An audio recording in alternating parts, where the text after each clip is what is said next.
अच्छे लोगों के साथ बुरा क्यों होता है मित्रों? इस संसार में हर प्रकार के प्राणी रहा करते हैं और उन सभी का जीवन जीने का तरीका भी अलग है।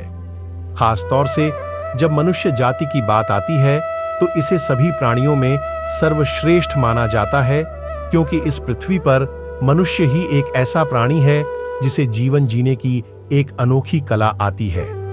क्योंकि अगर मनुष्य चाह ले तो वो सागर पर भी सेतु बना सकता है। अपने कठिन कर्मों द्वारा वो मुश्किल से मुश्किल कल्पना को साकार रूप प्रदान कर सकता है। ये सभी तब हो सकते हैं जब मनुष्य ने कर्म करने की ठान रखी है। ये तो मूल रूप से कर्म का सिद्धांत है, जिसके बारे में आप सभी जानते ही होंगे।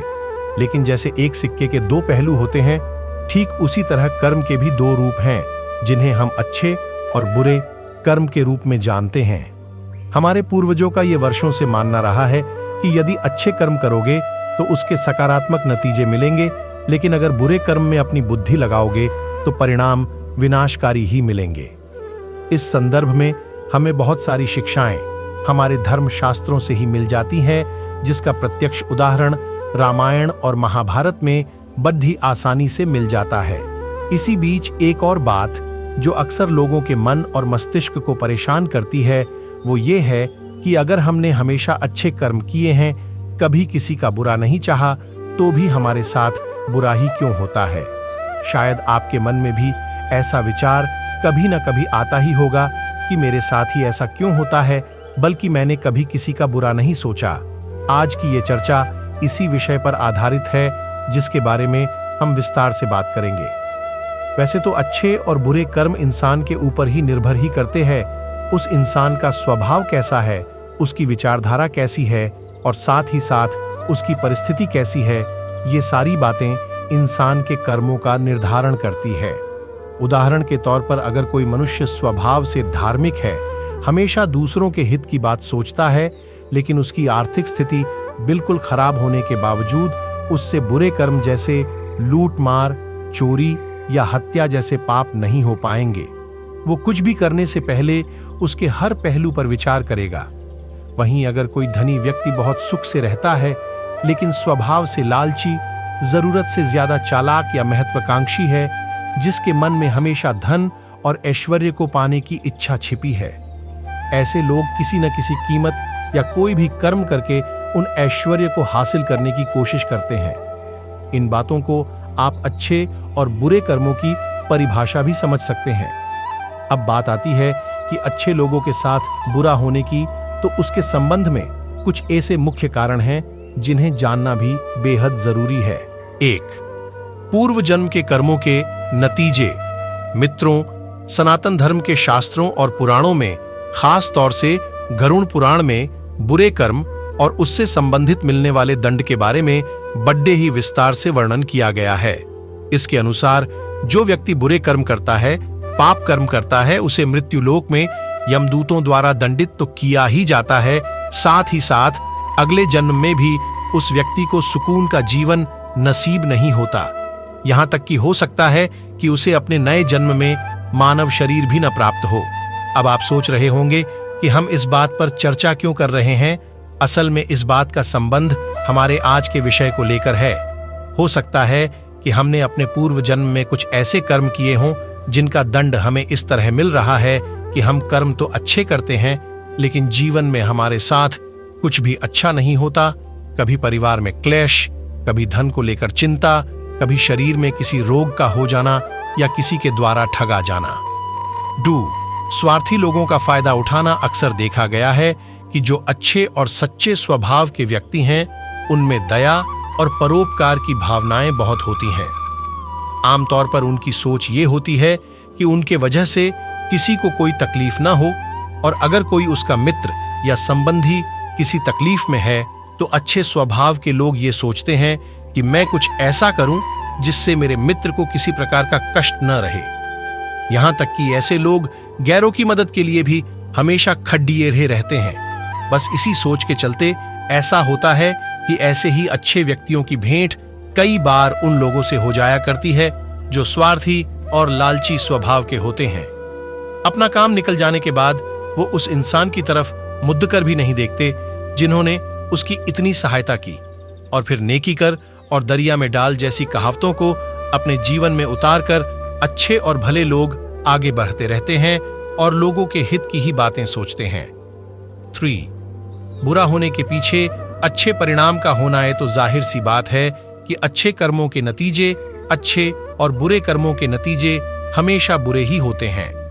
लेकिन जब किसी अच्छे व्यक्ति के साथ कुछ ऐसा बुरा होता है जो भगवान की मर्जी द्वारा किया होता है और बाद में उसका परिणाम कुछ ऐसा होता है जिसे देखकर इंसान भी ये कह उठता है कि कुछ अच्छा होने के लिए ही मेरे साथ बुरा हुआ और ईश्वर को धन्यवाद करता है। इस बात को सिद्ध करने के लिए सबसे अच्छा उदाहरण महाभारत का है, जिसमें पांडव हमेशा से ही धर्म के रास्ते पर रहे। दया और परोपकार की भावना उनमें हमेशा से ही थी और इसलिए उनके साथ खुद भगवान श्री कृष्ण थे। लेकिन इन सब के बावजूद उनके साथ छल हुआ, उनके अपनों द्वारा ही उन्हें ठगा गया और जिसके चलते उन्हें लक्ष्याग्रह और फिर 12 वर्ष का वनवास और 13वें वर्ष का अज्ञातवास जैसी बुरी परिस्थितियों का सामना करना पद्धा। लेकिन महाभारत युद्ध के बाद जब उनकी विजय हुई तो पांडवों ने पूरी धरती पर राज किया। महाभारत इसी मुख्य कथा पर आधारित है और यह कथा इस बात को पूरी तरह सिद्ध भी करती है कि अक्सर अच्छे व्यक्ति के साथ कुछ बुरा होता है तो उसके पीछे कभी कभी ईश्वर की मर्जी भी रहती है, लेकिन मानव भविष्य को नहीं जानता और इसलिए वो वर्तमान में हो रही घटनाओं को देखकर हताश हो जाता है और यही मानव स्वभाव भी है। स्वयं भगवान श्री कृष्ण ने अर्जुन को उपदेश देते समय इस बात की भी व्याख्या की है कि अच्छे लोगों के साथ बुरा क्यों होता है। श्री कृष्ण के अनुसार मनुष्य और इस जगत के सभी प्राणी उनके द्वारा ही रचित है और सभी उनकी माया के चक्रव्यूह में बंधे हैं। एक साधारण मनुष्य अपने जीवन के वर्तमान और भूतकाल से ही परिचित होता है। उसे न ही पिछले जन्म के बारे में कुछ ज्ञान होता है और न ही भविष्य के विषय में, और इसलिए उसे यह समझ में नहीं आता कि उसके साथ जो हो रहा है वो सही है या गलत। इसी संदर्भ में एक और बात आती है और वो ये है कि ये बात बिल्कुल सत्य नहीं है कि बुरे व्यक्ति के साथ हमेशा अच्छा ही होता है या वो बुरा व्यक्ति जीवन भर सुखी रहता है। वो सिर्फ हमारे देखने का नजरिया है, क्योंकि जब तक उस व्यक्ति के भाग्य में सुखी जीवन लिखा होगा तब तक वो सुखी रहेगा। लेकिन जैसे ही उसके पुण्य का फल समाप्त हो जाएगा वैसे ही उसके पाप कर्मों के हिसाब से उसके जीवन में बुराइयों का आना शुरू हो जाएगा। इस बात को सिद्ध करने के लिए श्री कृष्ण अर्जुन को एक कथा के सुनाते हैं कि एक बार एक नगर में 2 अलग अलग प्रकार के व्यक्ति रहा करते थे। एक व्यक्ति व्यापारी था जो बहुत ही पूजा पाठी और धार्मिक प्रवृत्ति का था। वो रोज सुबह शाम मंदिर जाया करता, गरीबों को भोजन करवाता। उसी नगर में एक और व्यक्ति रहता था जो किसी राजा के यहाँ छोटा सा कर्मचारी था, लेकिन उसके मन में हमेशा लालच और कपट भरा रहता था। वो जब भी मंदिर जाता वहां के दान पात्र से पैसे या अन्य सोने के आभूषण चुरा लेता। एक दिन वो दुष्ट कर्मचारी शाम के समय मंदिर गया और वहां से कुछ धन चुराकर भागने लगा। वहीं कुछ दूरी पर वही व्यापारी मंदिर की ओर आ रहा था। उसे देख उस राजा के कर्मचारी ने चुपके से धन के कुछ सिक्के उसके करीब डाल दिए और भाग गया। उन सिक्कों को लेकर व्यापारी मंदिर की तरफ बरछ ही रहा था कि मंदिर से भागते कुछ लोगों ने उसे ही चोर समझ लिया और उसे पीटने लगे। बड़ी मुश्किल से उसने अपनी जान छुड़ाई और वहां से भाग निकला। इस वजह से उस व्यापारी को बहुत चोटें भी आईं। कुछ सालों बाद उस व्यापारी और राजा के कर्मचारी दोनों की मृत्यु हो गई। दोनों मृत्यु के बाद जब यमलोक पहुंचे तो उस व्यापारी ने यमराज से प्रश्न किया कि हे प्रभु, मैंने जीवन भर धार्मिक कार्य किए, इसके बावजूद मेरे ऊपर चोरी का इल्जाम लगा और ये दुष्ट जिसने चोरी की ये तो बड्ढा सुखी था। इस पर यमराज बोले कि तुम जो कह रहे हो ये आधा सत्य है।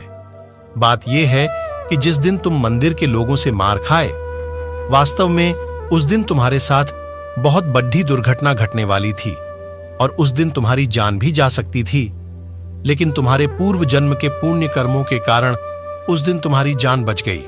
बल्कि इस कर्मचारी का उसी दिन से बुरा वक्त शुरू हो गया था, क्योंकि इसने बहुत ही बुरे कर्म किए थे और जिस दिन इसने मंदिर से चोरी की उस दिन के बाद से ये कंगाल होता चला गया। राजा ने भी इसे अपने दरबार से निकाल दिया। इस कथा के द्वारा ये ज्ञान तो स्पष्ट हो ही जाता है कि इंसान को कभी भी ये बात मन में नहीं लानी चाहिए कि वो अच्छा है इसलिए उसके साथ बुरा हो रहा है, या वो पाप कर रहा है इसलिए वो सुखी है, क्योंकि समय अपनी गणना के अनुसार बदलता रहता है और सच्चे कर्म वाले मनुष्य के साथ हमेशा रहता है।